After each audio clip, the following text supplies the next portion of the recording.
Antes de la presentación, bueno, por favor, de la próxima ponente y del documento central de la mañana en cuanto a lo que presenta el Comité de Ética Asistencial y nos va a presentar su artífice, Silvia Ventura, se me pidió que hiciera un pequeño preámbulo asistencial, que son 2 minutos breves, un breve preámbulo antes de la presentación, digamos, más centrado en el enfoque asistencial. Y para ser más breve, empezaba con la necesidad de que cualquier proyecto transformador en el campo de la salud mental, aún estoy con esto, deberá ser un proyecto ético donde la persona afectada, sus derechos y garantías sean el centro de la práctica asistencial.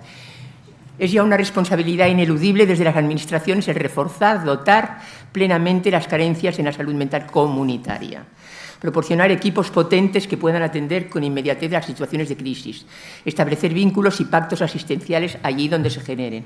Solo así se puede alcanzar una mejora de calidad, las buenas prácticas y una disminución segura de las actuaciones involuntarias en salud mental.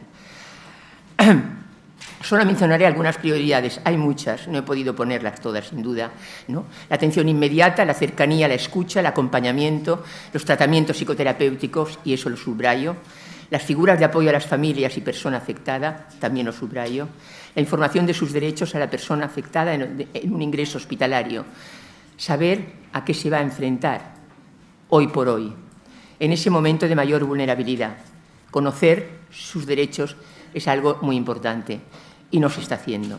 La excepcionalidad de los ingresos involuntarios, llegar a ello.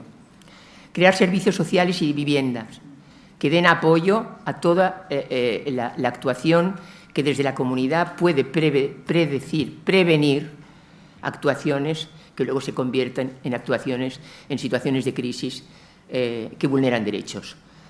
Exhortamos, pues, me faltaba una, potenciar las valiosas alternativas de hospitalización alternativas a la hospitalización con equipos de atención domiciliaria intensiva que puedan evitar ingresos y con objetivos claros de recuperación. Actuaciones de una media o larga duración. No es unir a casa del paciente, medicarlo y darle de alta al cabo de 2 semanas, sino trabajar su recuperación. Exhortamos, pues, a las administraciones de la salud, justicia, derechos sociales y familia que se tengan en cuenta nuestras recomendaciones, se instauren las vías de cumplimiento de la Convención de Naciones Unidas, del desarrollo de la nueva reforma de ley Convención de la Discapacidad del 2021, gran avance legal, cuyo enfoque de garantías plenas a la capacidad de la persona es yo diría, una maravilla de ley, ¿no? El documento presente nuestro, que recoge recomendaciones, es algo que pedimos y exhortamos a las administraciones que las tengan en cuenta. Y también pedimos, y esto me ha gustado escuchar a Alberto en el tema de la evaluación, también evaluar los servicios desde la ética, evaluar los servicios, nuestros servicios desde la ética, los derechos humanos y el cumplimiento de los marcos legales con indicadores de evaluación que generen un seguimiento de los procesos excepcionales de involuntariedad. El camino hacia la contención cero no debe retrasarse más. Las voluntades anticipadas, el consentimiento informado, las decisiones compartidas, etc.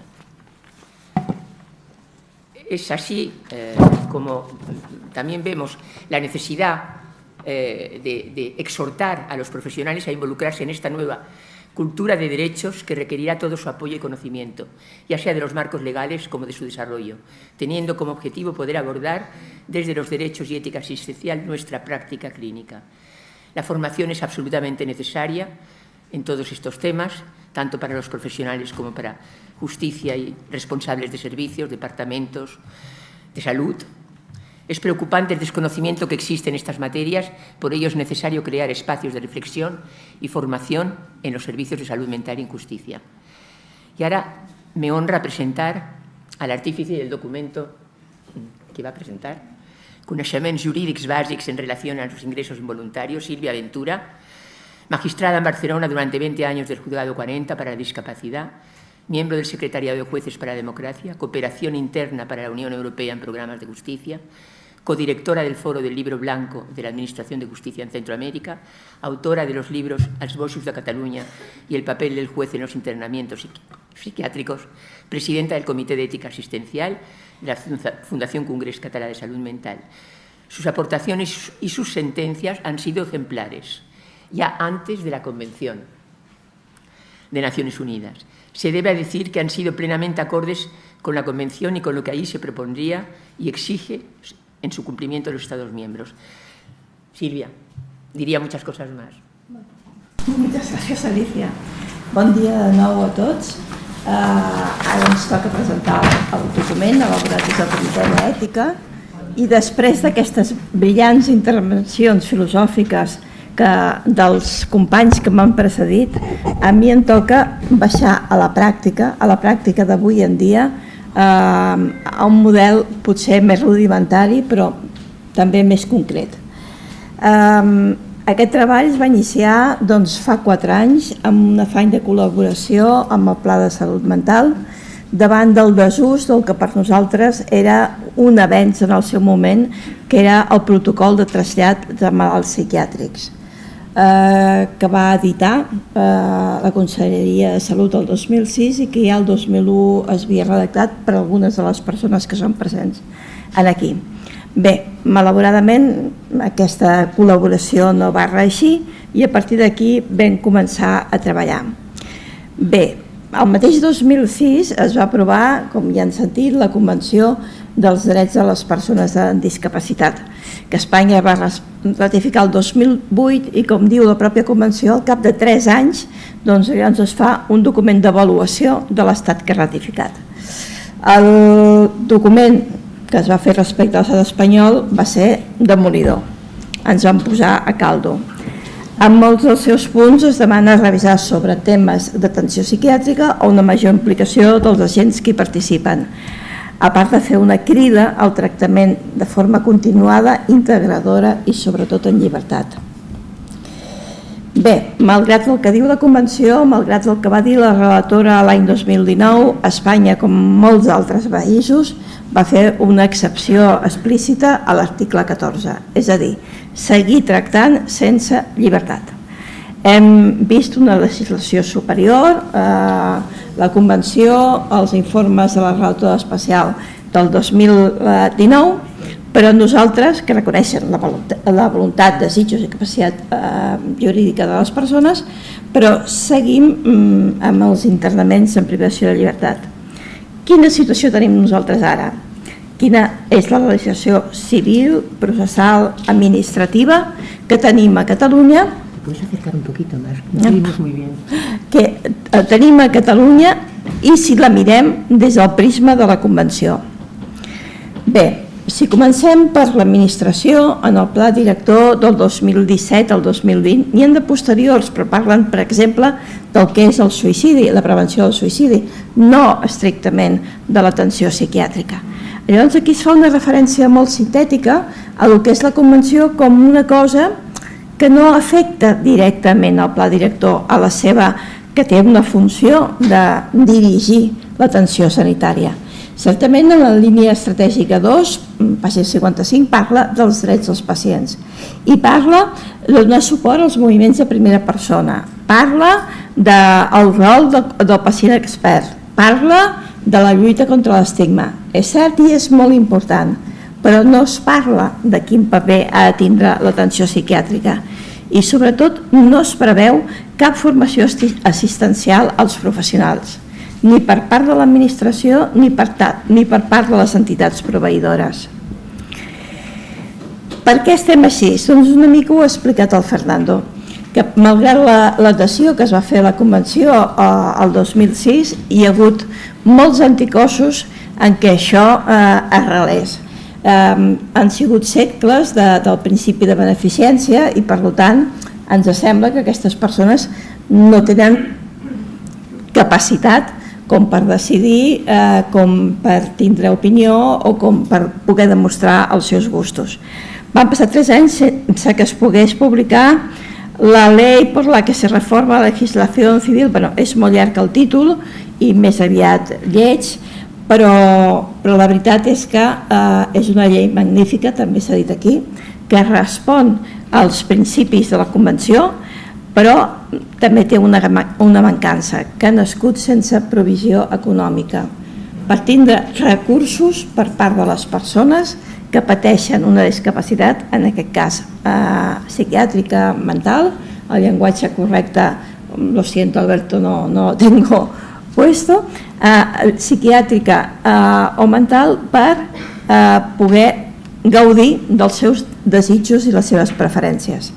I també ens manca capacitat econòmica per una veritable formació de tots els actors que estem implicats en aquest tema. Bé, si la nostra situació continua sent la privació de llibertat a l'hora de tractar els trastorns psiquiàtrics, cal fer una divulgació de quines són les figures jurídiques al voltant d'aquests ingressos i acomodar, si cal, algunes situacions a la llum de la Convenció, per tal que hi hagi menys restriccions de drets que els que malauradament hi aporta la privació de llibertat. La primera situació és el propi ingrés en una unitat psiquiàtrica, que podrà ser voluntària o involuntària.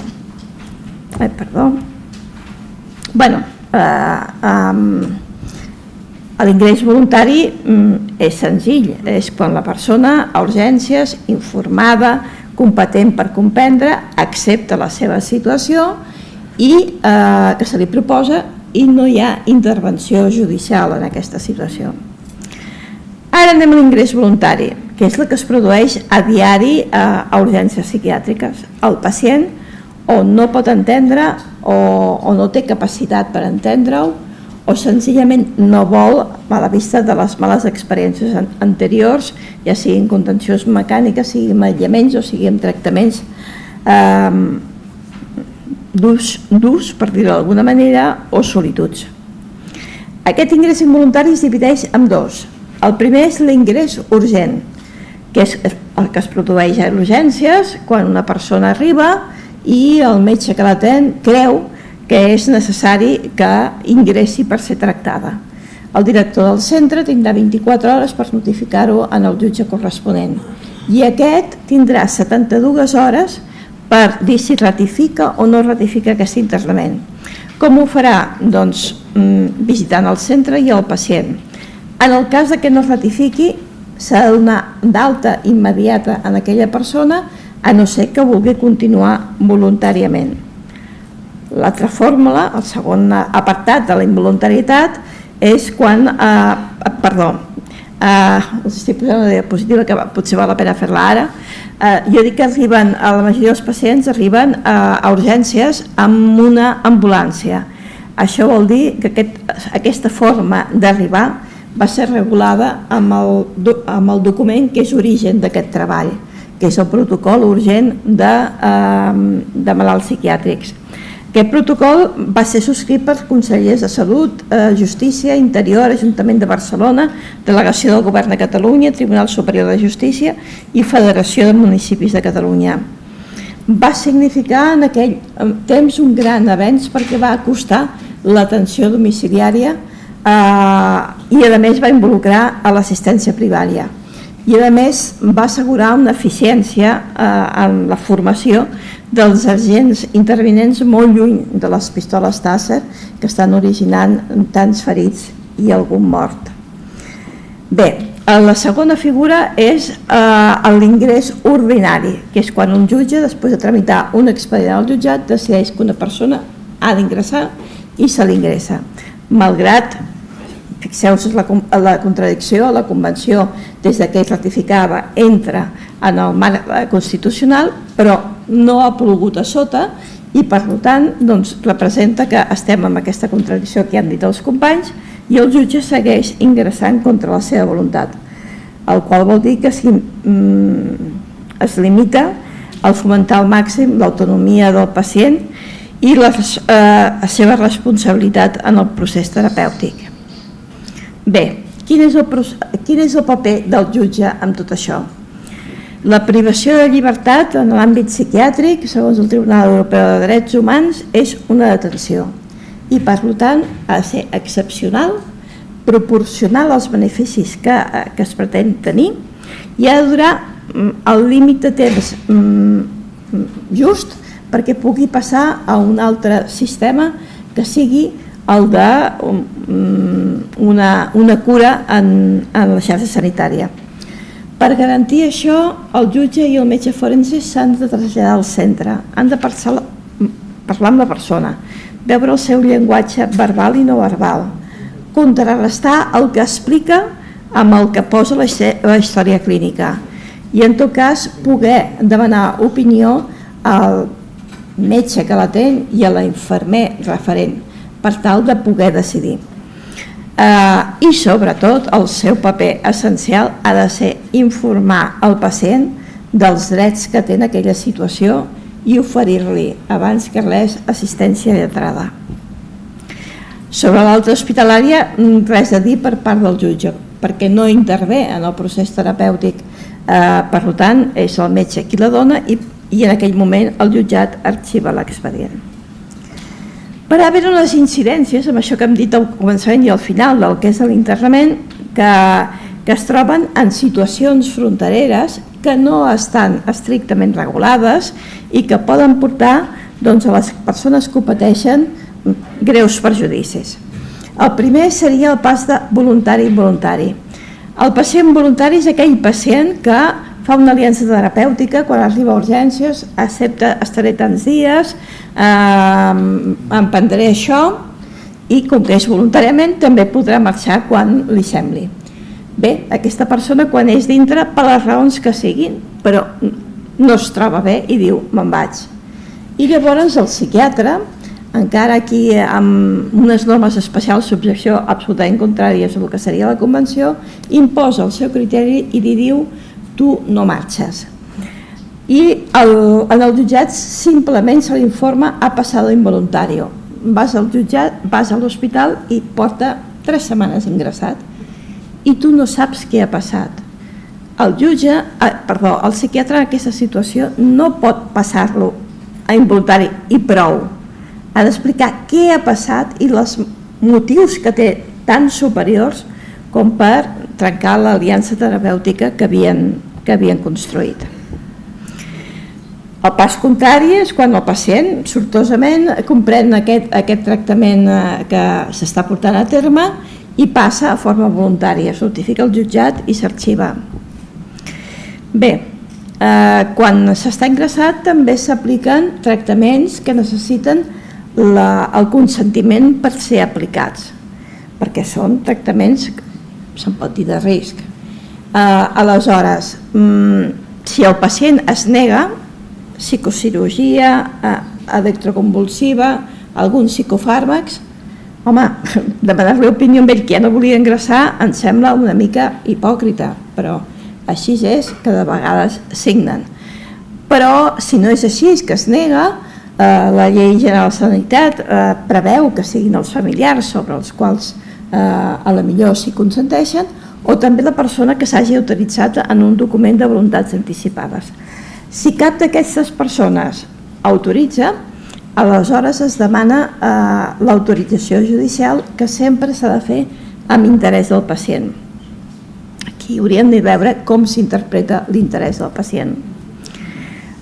La contenció mecànica, una altra figura molt freqüent, potser més que l'anterior, que és que es lliga amb una persona i, com ha explicat Alberto abans, doncs, des del Comitè dels Drets de les Persones amb Discapacitat està totalment proscrita. Està totalment proscrita perquè no n'hi ha prou en dir que estem en contra de les tortures i els mals tractes, sinó que hem de veure en el concret què és això. Hi ha hagut molts estudis sobre els efectes secundaris d'aquesta mesura. I, per tant, el comitè està en contra de totes les restriccions físiques i químiques que es puguin fer per contenir. Certament hi ha una instrucció de Fiscalia, la primera vegada que Fiscalia es preocupa, perquè normalment no va als centres psiquiàtrics, sobre el tema de que quan hi vagi està pensat més aviat en residències, i vegi una persona en contenció, mirarà el protocol. Per mi és una postura típia, entre altres coses, perquè cada centre vol fer el protocol que vulgui, i llavors solucionarem poques coses, però valgui posar-ho com a positiu. Els permisos de sortida és un altre tema que pot haver problemes. Normalment la involuntaritat ve donada en què hi ha una privació de llibertat. Aleshores, dintre del procés terapèutic es donen permisos de sortida, més curts, més llargs, més freqüents. I de vegades es donen en tot un procés d'involuntarietat. Bé, si una persona pot ser que com a prova pugui tenir 1 o 2 permisos per veure si torna, si torna constantment i sobretot amb estades ensopeguts que duren mesos, és absurd que hi hagi aquesta situació d'involuntarietat. El canvi de centre hospitalari no porta més importància. Hauria d'utilitzar el nou jutjat del nou partit judicial. Si està dintre del mateix partit judicial no hi ha problema, però normalment es fan fora del partit judicial per entrar en unitats de subaguts, el qual el consentiment i la voluntat de la persona és important que el jutge verifiqui. Les voluntats anticipades ja s'han parlat aquí, és el document que es fa per poder a la persona plenament conscient dir quins tractaments està disposat a sotmetre's i quins no. També pot nomenar a una persona que sigui el seu referent davant de l'administració psiquiàtrica si així cal, i ha de ser inclòs amb la història clínica. L'idioma comunicacional.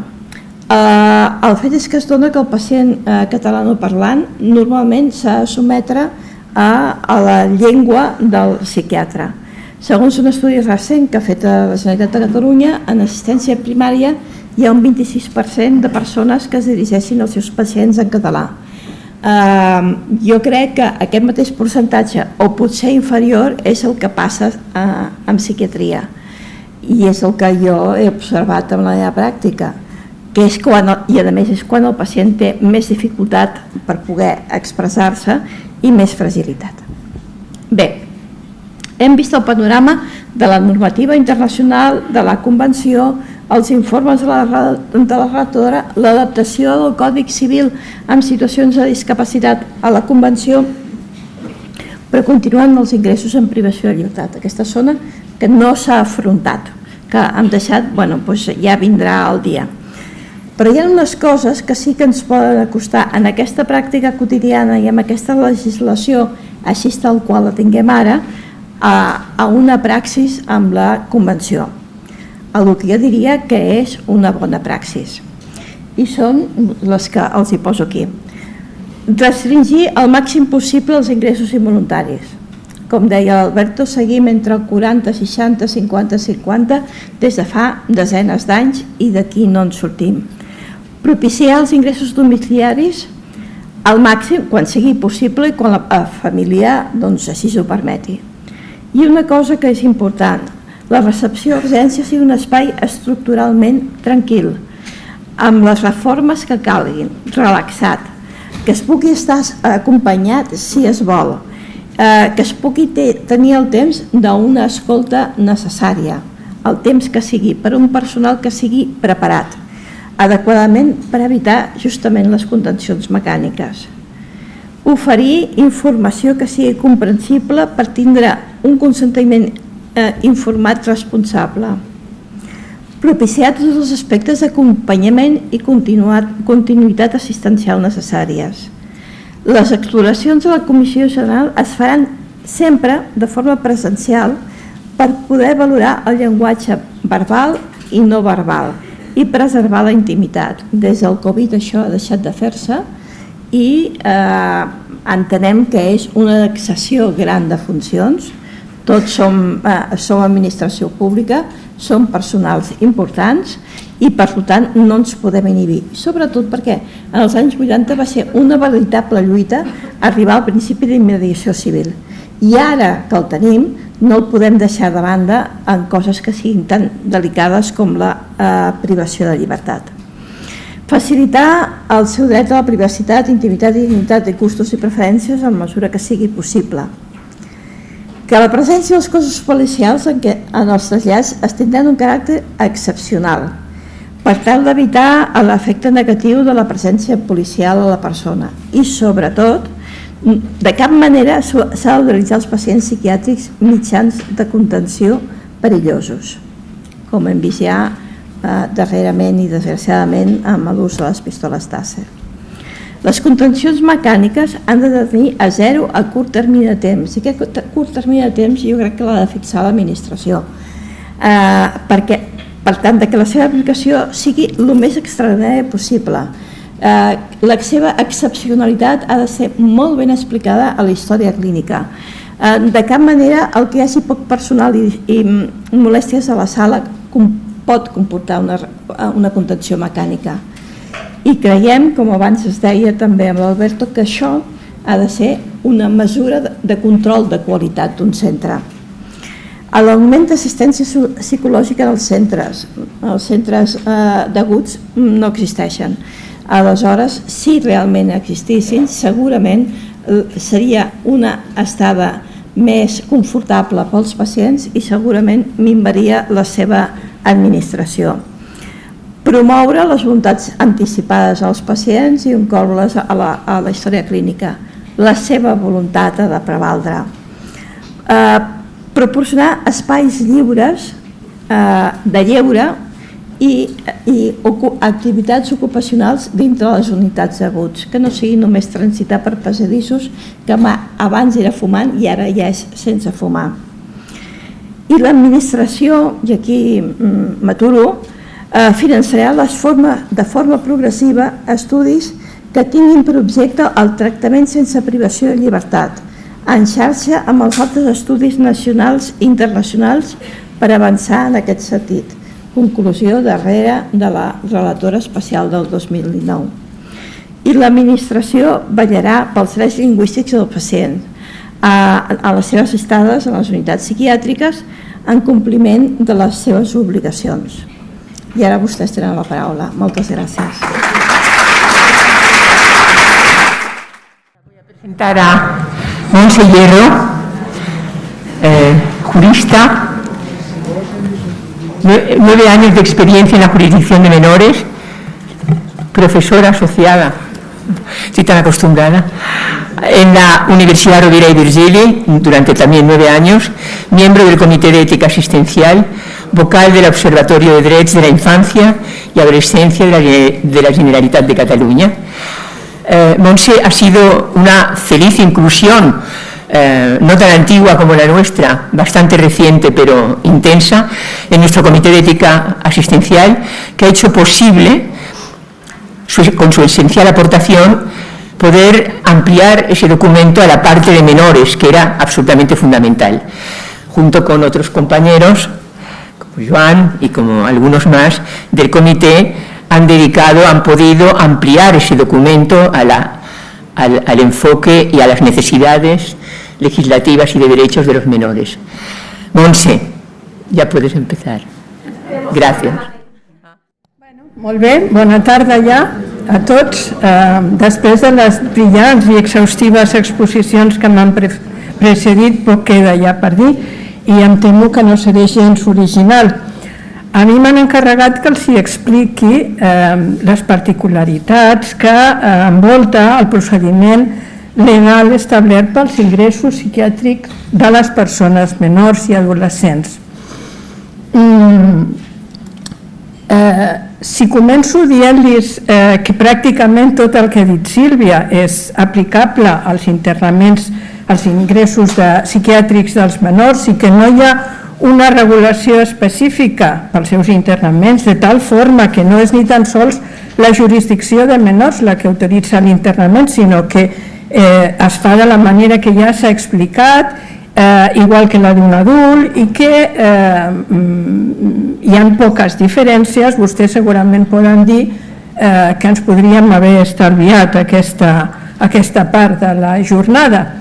I jo no els hi trec del tot la raó, potser sí, però si tenim en compte que en la població adolescent el suïcidi és una de les 5 primeres causes de mort en la majoria dels països si tenim en compte que el grup d'edat més afectat per problemes de salut mental és el dels menors de 16 anys, quan abans de la crisi era el de les persones més grans.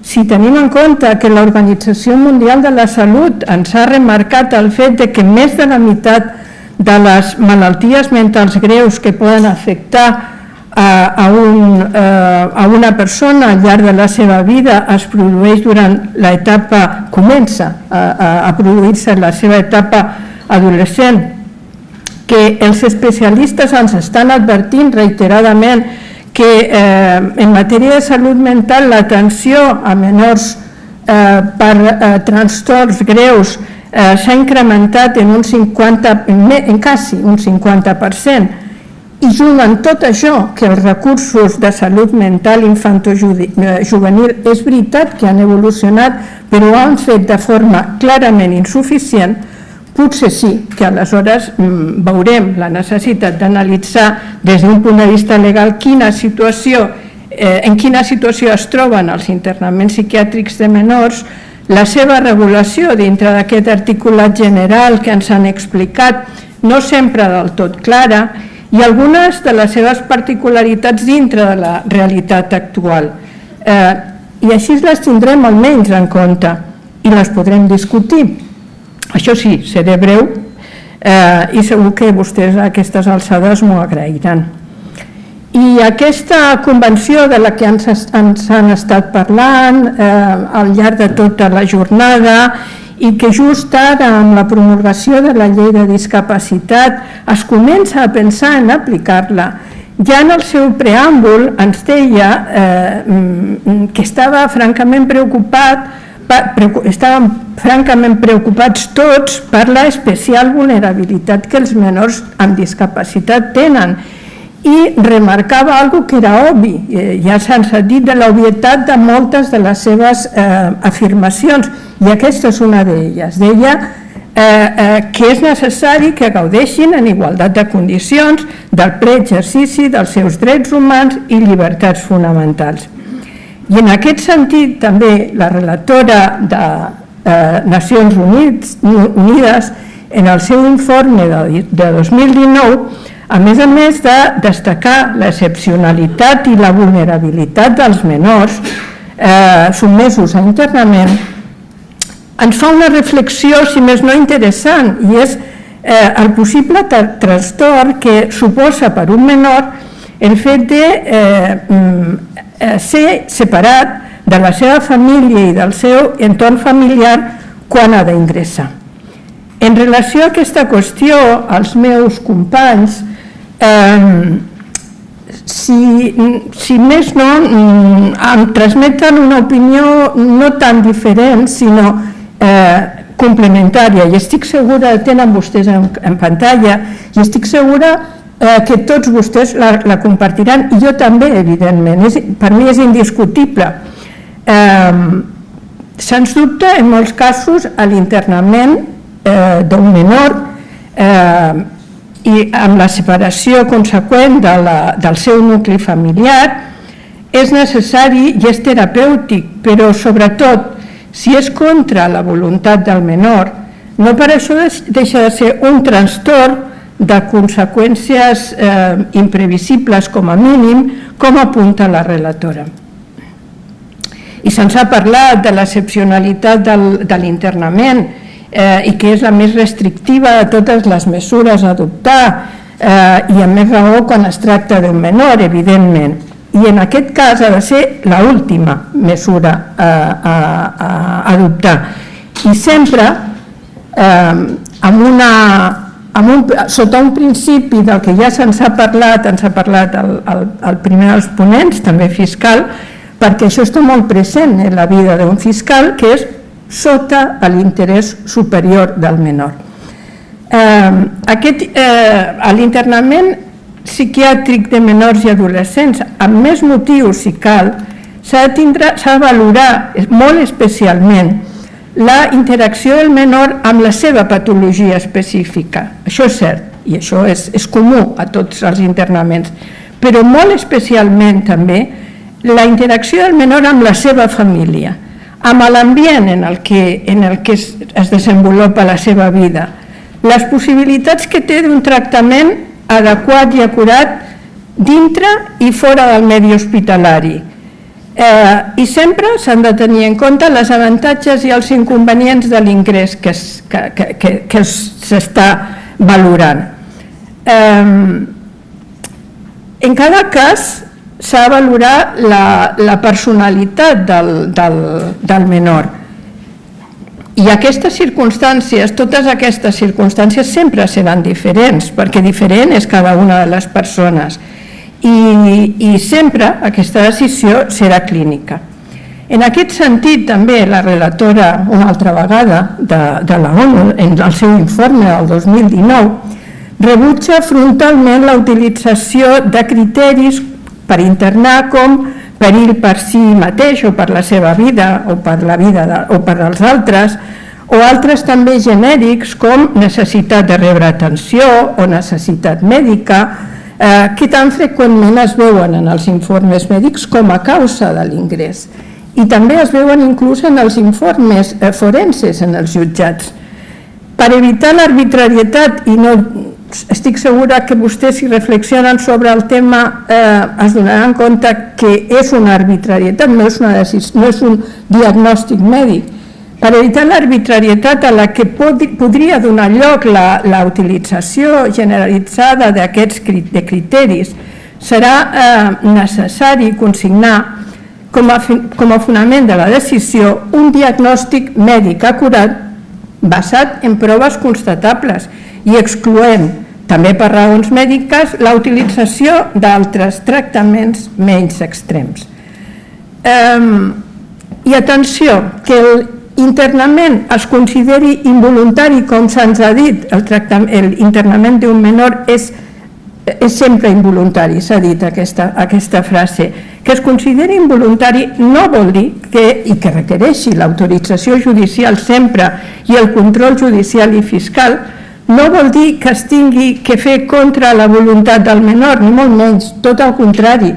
Això perquè el que és desitjable és que es treballi amb el pacient, que es treballi amb la família del pacient, de forma que, encara que l'ingrés es consideri o es tramiti legalment com a involuntari, subjectivament hauria de poder ser consentit, ser voluntari en la majoria dels casos.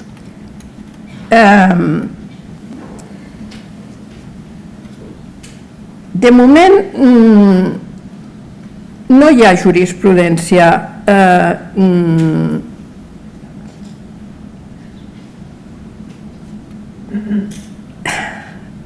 de moment no hi ha jurisprudència ni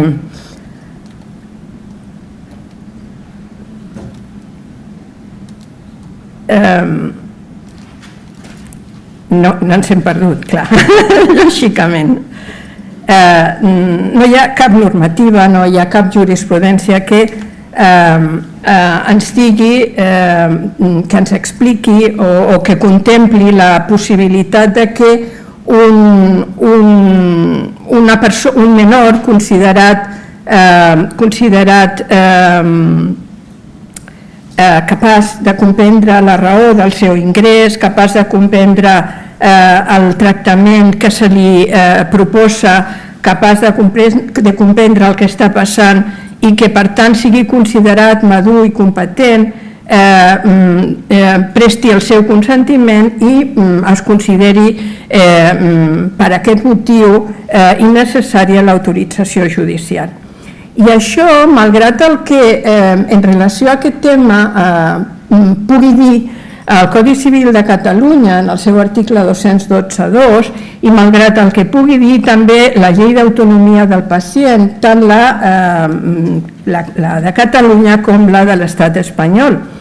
Però el que sí que és cert és que la nova llei de discapacitat ha obert una nova dimensió a aquesta qüestió i potser fora possible plantejar-se si quan un menor amb maduresa suficient i capacitat suficient per entendre el significat del seu ingrés presta el seu consentiment inclús a vegades ho demana, està demanant el seu ingrés, aquest hauria de tenir la força suficient per evitar o almenys per modificar la intervenció judicial i considerar en aquests casos l'internament com a voluntari.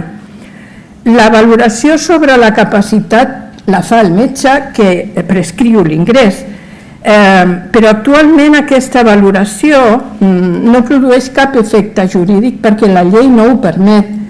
La intervenció judicial i fiscal actualment el que intenta és garantir que no es produeixin internaments interessats o que no es produeixin internaments innecessaris o que un cop s'ha produït un internament es respectin i es garanteixin els seus drets. Actualment només els menors emancipats poden ser internats de forma voluntària com en el cas dels majors d'edat. L'ingrés, per tant, ara, sempre, en tots els casos, ha de ser notificat al jutge en un termini no superior, l'ingrés d'un menor, en un termini no superior a 24 hores i després es seguirà el mateix procediment que ens han explicat pels adults. De tot el que hem dit, el que es pot deduir és la necessitat d'escoltar el menor. És més, el menor té el dret a ser escoltat i no se li pot privar d'aquest dret. I junt a aquest dret té dret a ser informat i no de qualsevol manera, ha de ser informat de forma adequada, de forma clara i de forma que ell ho pugui comprendre. Per això cal que siguin els professionals que envolten tot el procés de l'internament el que s'adaptin a la capacitat i a les necessitats del menor en el moment de valorar si és internat o no. I s'ha de facilitar la comunicació, ja sigui comunicació verbal, ja sigui comunicació gestual, de forma que el menor entengui el que està passant, el per què està passant i les conseqüències de cada una de les seves decisions i pugui donar la seva opinió i pugui ser escoltat. La persona menor afectada, com qualsevol persona, té dret a interposar recursos contra les resolucions judicials que li afectin i, a més motiu, amb aquesta que li privarà de llibertat. I, en conseqüència, té dret a ser assistit d'un advocat. Sobre aquesta qüestió ens han parlat i em penso que seria una qüestió que no hauria de ser discutible. Si ja ens han parlat de la dificultat del malalt mental adult per exercir aquest dret, plantegin vostès la situació en la que es pot trobar un menor i les possibilitats reals que té de plantejar un recurs contra una decisió judicial. Jo diria que minses, molt minses. I hem parlat d'aquest principi, de l'interès superior del menor. És una cosa que està des de l'Estatut, que està reiteradament en tota la legislació que té que veure amb els menors. I ens diu la Llei de Drets i Oportunitats de la Infància i Adolescència que per determinar l'interès del menor, i això és interessant contemplar-ho, s'han d'atendre les necessitats i els drets del menor i s'ha de tenir en compte la seva opinió, els seus anhels, les seves aspiracions i també la seva individualitat dins el marc familiar i social. No perdem-lo de vista, perquè jo crec que massa sovint es perd de vista. I aquest criteri de l'interès superior del menor entès d'aquesta manera s'ha de preservar escrupolosament en totes les decisions que li afectin i també en els trasllats dels internaments urgents que, com ja ens han apuntat, tants problemes causen a la pràctica. Com en qualsevol internament psiquiàtric, en el cas dels menors, totes aquelles intervencions que comportin l'ús de mitjans coercitius o impositius amb una possible utilització de violència han de restringir-se al màxim i s'han de descartar i optar per uns altres sempre que això sigui possible.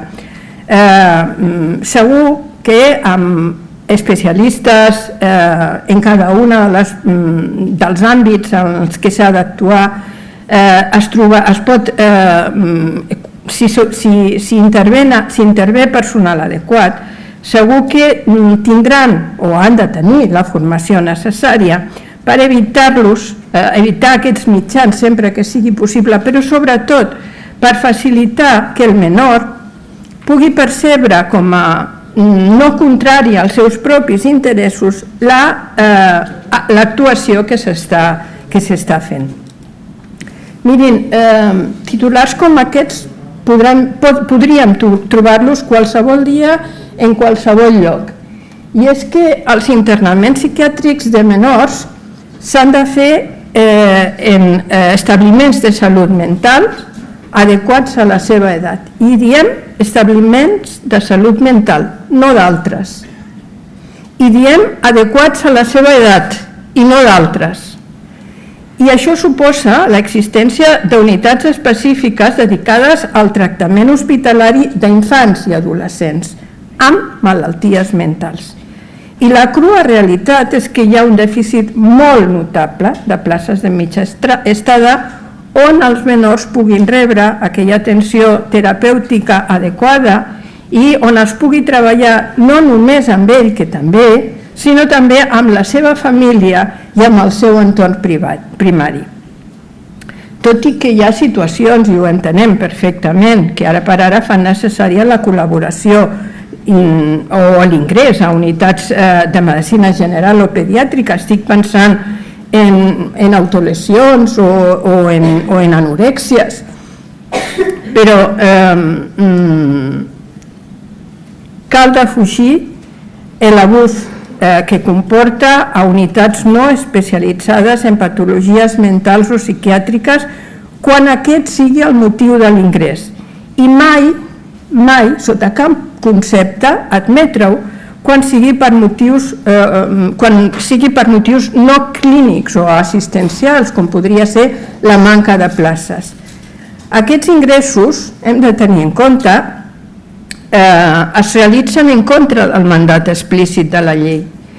La utilització de places a les unitats de subaguts com a extensió per l'atenció de menors que estan en fase aguda o acudir a recursos que no formen part de la xarxa pública amb un cost material inassumible en molts casos per les famílies no és adequat.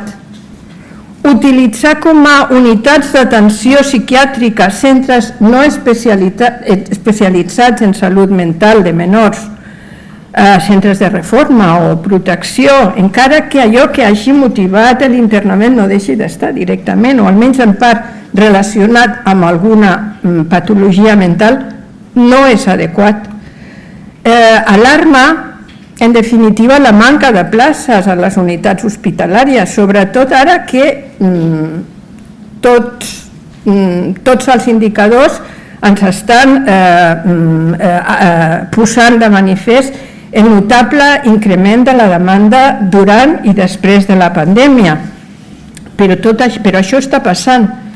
Cal evitar que menors i pares vagin circulant d'un servei a un altre impotents sense poder ser atesos adequadament, perquè no hi ha personal, perquè no hi ha places. Això no és qüestionable, no hauria de passar. I bé, a risc de ser reiteratius, perquè fem nostres totes i cadascuna de les recomanacions que s'han fet i segur que repetirem molts d'elles i les que no, com si ho fes, jo m'atreveixo, jo i els meus companys ens atrevim a fer les següents recomanacions. Com no, s'ha de reduir al mínim indispensable els internaments. Hem d'evitar els internaments motivats per la manca de mitjans, la impossibilitat de donar atenció psiquiàtrica o psicològica adequada. hem de revisar la legislació per tal d'obrir la possibilitat que el consentiment del menor amb capacitat suficient sigui vàlid. S'ha de respectar l'evolució de la malaltia del menor i el seu dret a preservar la seva pròpia identitat i expressar la seva voluntat. S'ha de fomentar, en definitiva, l'autoresponsabilitat, l'autocura i l'autonomia del menor. S'ha de tendir a ser-ho en l'ús de mitjans mecànics de contenció i aïllament d'infants i adolescents, amb més motiu, si cal. L'administració haurà de vetllar perquè això passi, però mentre això no passa, la utilització d'aquests mitjans s'ha de fer de forma residual, s'ha de fer durant el temps mínim indispensable i sempre s'hauria de fer sota control judicial. S'han de revisar els protocols d'ingrés i que sigui el centre o el facultatiu el que s'adapti a les necessitats del menor i no al revés. I per aquest motiu no impedir mai per sistema que la família o l'acompanyant estigui present en el moment de l'ingrés. Això tindria que ser l'excepció, no la norma. La família dona seguretat al menor, l'acompanyant dona seguretat i excepcionalment per motius clínico-assistencials això es podria obviar. Ens hem de dirigir al menor de forma clara, senzilla, comprensible. Respectem els seus drets d'informació i comunicació, com hem dit. Donem-li l'espai, el temps que necessiti, les eines per entendre el que està passant. Recordem no només la forma de facilitar-li la comunicació, ja sigui tenint en compte la cooficialitat lingüística de la que se'ns ha parlat, sinó també utilitzant, sempre que sigui necessari, l'auxili de persones que facilitin aquesta comunicació, diguem-li mediadors, diguem-li intèrpretes, diguem-li facilitadors, inclús els intèrprets de signes o pels invidents, diguem-li com vulguem, però facilitem aquesta comunicació. S'han d'incloure dintre de les polítiques en matèria de salut mental necessàriament propostes específicament adreçades a la població adolescent i jove, perquè no és igual que la dels infants, no és igual que la dels adults. Els adolescents i els joves tenen una patologia diferent i tenen una trajectòria de la malaltia diferent. Tenim-ho en compte. S'han d'ampliar o crear centres específics d'internament i hospitals de dia i centres i qualsevol altre recurs per menor dintre de la xarxa pública de salut que faci possible garantir un diagnòstic i un tractament de qualitat i especialitzat i que contempli la intervenció en el medi del menor i amb les seves famílies. Queda molt camí per recórrer. Fa poc s'ha reconegut l'especialitat de psiquiatria infantil, però em comenten els meus companys que sorpresivament no, previsiblement, i és una qüestió acadèmica, fins dintre de 5 anys no tindrem especialistes titulats en psiquiatria infantil. Malgrat tot, esperem que aquest sigui el primer pas per buscar una millor manera d'abordar la ingent tasca que queda per fer. I amb això jo ja crec que ja els he avorrit bastant.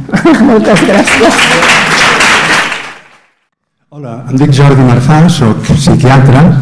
Últimament dic que cada vegada menys, almenys des de la perspectiva convencional del que és un psiquiatre, i voldria fer ràpidament, per no inquietar el Joan Badia, 2 qüestions. Primera, una felicitació molt gran a tota la taula, als companys del Comitè d'Ètica Assistencial, per aquesta magnífica presentació, fruit d'un treball també magnífic, amb gran energia, que he tingut l'oportunitat de poder seguir. Jo també formo part del Comitè d'Ètica Assistencial i dir que és un orgull i un honor formar part d'aquest Comitè d'Ètica.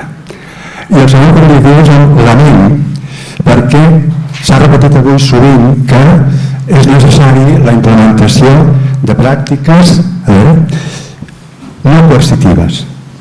Bé, llavors, en relació a això, dir que de fa més de 5 anys a Badalona estem duent a terme l'experiència del diàleg obert amb uns resultats espectaculars i que, malgrat el nostre interès, perquè sigui dotat econòmicament, interessi als gestors, etc., que sempre diuen que sí, que està molt bé, que és fantàstic i tal, però fins ara ho hem fet, ho estem fent en plan gratis et amore, sobretot amore.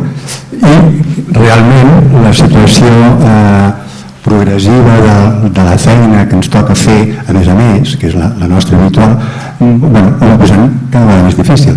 Llavors una mica la ment queda expressat i un prec de si algú té alguna idea, algun suggeriment que pugui ser brillant en aquest sentit, estic disposat a escoltar-lo. Moltes gràcies.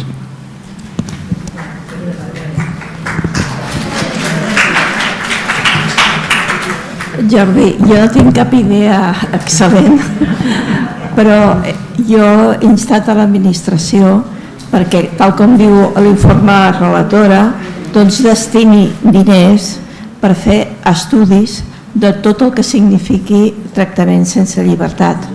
I això és el que hem de reclamar. Sí, a mi també em sembla una experiència fantàstica i una bona alternativa. No sé si tan sols a l'internament, però sí a que l'internament es prolongui. Jo penso que podria estalviar molts internaments i sobretot molta duració en els internaments.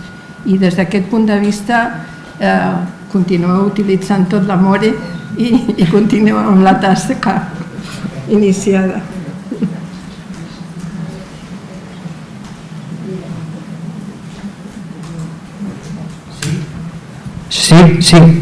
Sí, hola, bona tarda. Bueno, en primer lloc, vull donar les gràcies també a la Sílvia Ventura i al Pep Soler també pels vots particulars que van emetre en el seu moment en el document Les hospitalitzacions involuntàries en l'atenció a la salut mental del Comitè de Bioètica de Catalunya i el Comitè d'Ètica dels Serveis Socials de Catalunya.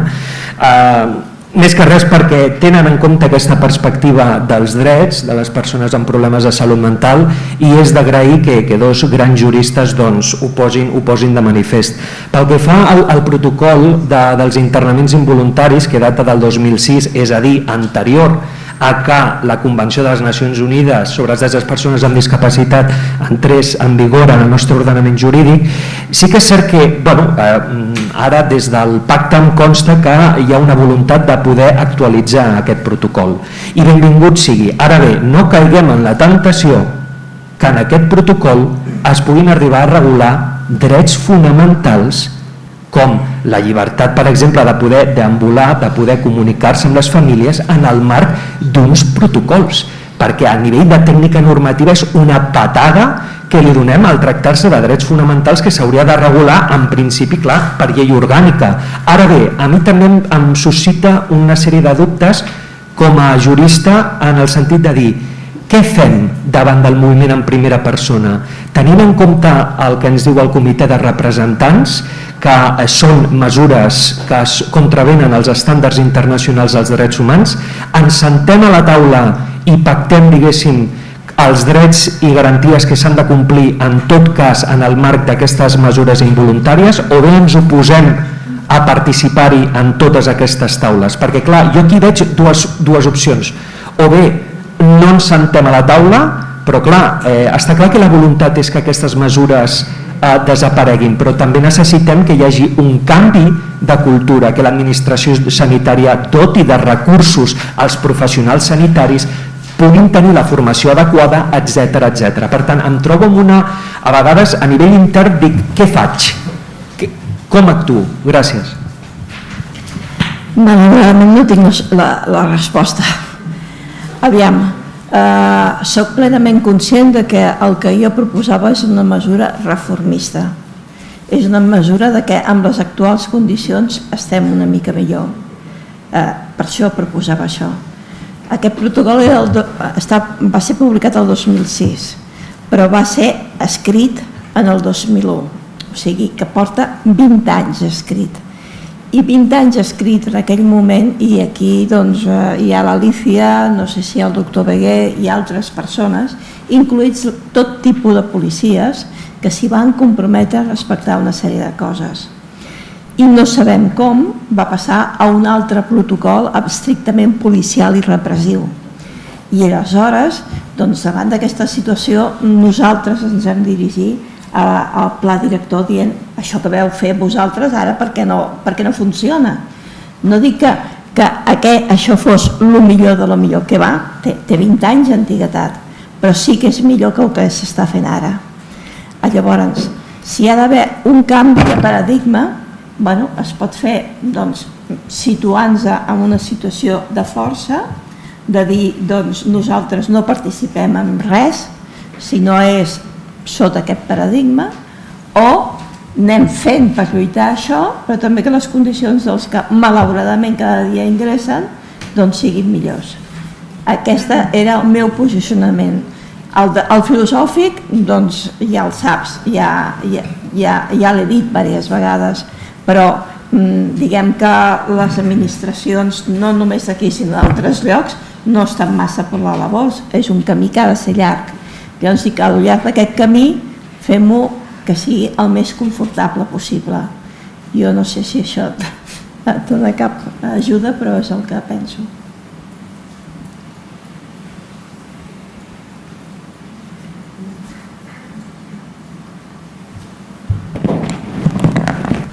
Sí, sisplau.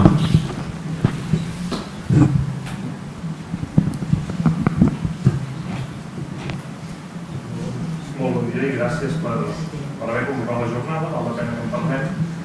Ja tenim l'article 12 amb una norma que teòricament hem d'aprendre a aplicar, encara no l'apliquem prou bé. Anem pel 14, anem pel 19, anem per tota la resta de drets que marca la Convenció sobre els drets de les persones amb discapacitat. I jo sé que en aquesta sala hi ha gent de molts orígens, que arribem aquí, en aquesta mateixa sala. La mascareta. A part de la mascareta és que no estava encès. Doncs dic, gràcies per haver-nos convocat aquí. Segur que tenim en aquesta sala gent de tradicions molt diferents, no? Gent que ve del coneixement biomèdic, de la pràctica clínica, gent que ve del món dels drets, i jo crec que segur que aquesta jornada pot servir per una cosa. Els que no tinguin avui una consciència sobre els drets i a dintre, en el marc de la salut mental, aquests drets avui, l'estàndard el fixa la Convenció sobre els drets de les persones amb discapacitat perquè ha volgut que fos així, que els vagin aprenent, perquè la resta de la vostra vida professional estarà marcada per la recerca d'aquest món, de com ho fem possible, atendre a les necessitats de totes les persones respectant els seus drets. Per fer això realment hem de fer moltes coses, evidentment jornades com aquesta no n'hi haurà prou, però senta bases, i de veritat, jo sé que et xoca, jo vinc de dirigir una fundació que feia una cosa que ja no es pot fer, que és tutelar persones. A data d'avui encara hi ha 1.060 persones que estem atenent i 900 amb mesures que ja no s'aguanten, que ja haurien d'haver sigut unes altres. Jo també em pensava, vaig creure al Tribunal Suprem quan ens va enganyar el 2009 dient-nos que mira, no feia falta canviar res, i avui sabem que havíem de canviar-ho tot, però el primer que hem d'assumir és que aquest canvi és necessari, i deia la comissària de Drets Humans del Consell d'Europa, urgent i imperatiu segons els drets humans. I ho deia aquest any passat, no estic parlant de fa molts, no. El Dia de la Salut, el Dia Mundial de la Salut de l'any passat, la comissària de Drets Humans del Consell d'Europa ens deia que tots els sistemes de salut mental d'Europa necessitaven una reforma urgent i imperativa basada en drets. Tot el que es publica a l'OMS darrerament ens està dient, escolti, transformin en base als drets. Per tant, sé que d'avui no sortirem amb un consens sobre com hem de fer-ho demà. Segur que cal respectar l'evolució de tothom, però la crida que formem-nos des d'aquesta nova mirada, interessem-nos uns, els que venim del món dels drets humans, cap a la mirada dels que encara estan situats en el model biomèdic, però sobretot els del model biomèdic començant a ensumar què vol dir tot això dels drets humans I què hauria de fer jo per no repetir això que em diuen que està tan malament i que vulnera drets? Si ens qüestionem cada intervenció, que avui sabem que vulnera drets, perquè ja ho heu sentit aquí, no cal que us ho digui un advocat de Girona, si cada vegada que ho fem sentim que estem entrant en un espai que no hauríem de trepitjar, que no hauríem d'estar-ho fent, que hauríem de fer una cosa diferent, que no hauríem d'haver arribat aquí, començarem a pensar com ho fem per no arribar aquí. I penso que la jornada d'avui serveix sobretot per això, segurament poques respostes pràctiques pel que sortint d'aquesta sessió vagi a treballar avui en una unitat d'aguts o en un servei d'atenció a les situacions de crisi, no? Però reflexionem, i la resta de la nostra carrera professional, la resta de la nostra vida hauria d'estar marcada per com busquem complir amb els drets humans de tothom, i si ens hi posem tots amb bona voluntat, com deia abans l'Alberto, anem a buscar com ho podem fer diferent, anem a generar noves pràctiques, que l'administració també afavoreixi aquestes noves pràctiques, que no, clar, és que a vegades per fer una bona pràctica resulta que assumeixes una responsabilitat professional, que dic, perquè jo no sóc heroi, jo sóc un professional que treballo d'això, no? I per què hauria de ser heroi? Després em responsabilitzaran a mi una conseqüència de no haver intervingut amb la coerció? Això està en el cap de molta gent. Jo penso que la jornada ens serveix per trencar, faran falta moltes altres, i estic convençut que una vegada l'article 12, capacitat jurídica, sembla que a nivell de legislació ja no ens hauria de preocupar tant, encara que a la pràctica no sabem que falta molt. Comencem a preocupar-nos pel 14 i pel 19, llibertat i dret a la vida independent en el si de la comunitat. Gràcies.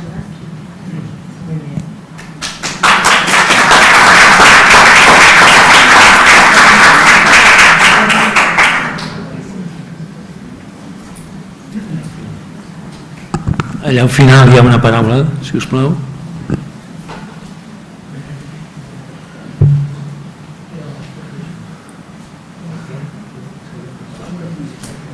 Hola, em dic Xavi Labat, soc director del servei de Mataró de Salut Mental, i m'agradaria fer un parell de comentaris. Un com a psiquiatre, que faig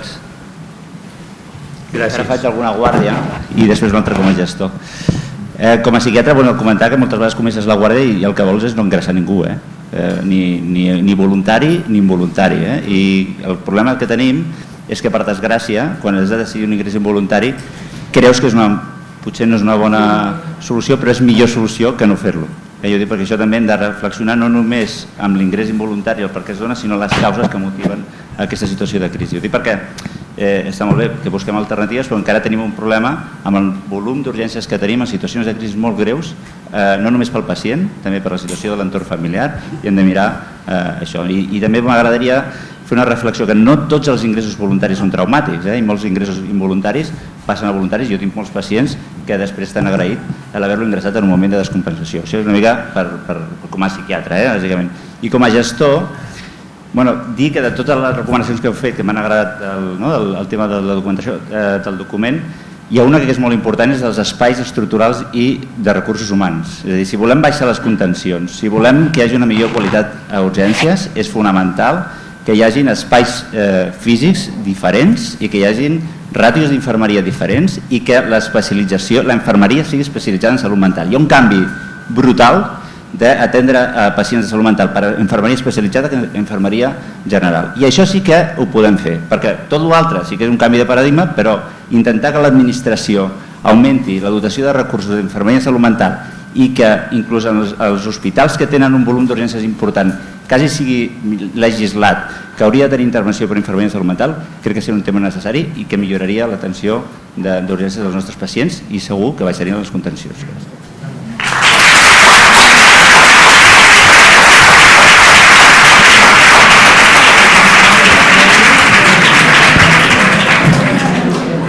Voldria respondre també que estic totalment d'acord i dir-te també que també depèn de l'actuació de cada professional. Jo quan estava al jutjat hi havia dies que en determinat hospital hi havia la tira d'interlaments i llavors preguntava, hi havia la doctora tal de guàrdia? Doncs sí, hi era, i llavors per por o pel que fos aquesta doctora ingressava moltíssim. Ja sé que l'ideal és no ingressar, ho sé perfectament, i sé perfectament que quan es fa és perquè no hi ha una fórmula alternativa per poder-ho fer, però aquest camí de lluita de poder establir uns altres sistemes que no siguin la privació de llibertat, i que de vegades és cert que els pacients ho agraeixen, però també és veritat que hi ha gent que el sistema de salut i els ingressos els allunya definitivament del sistema. Amb això també estarem d'acord i per tant és el perquè de la meva intervenció.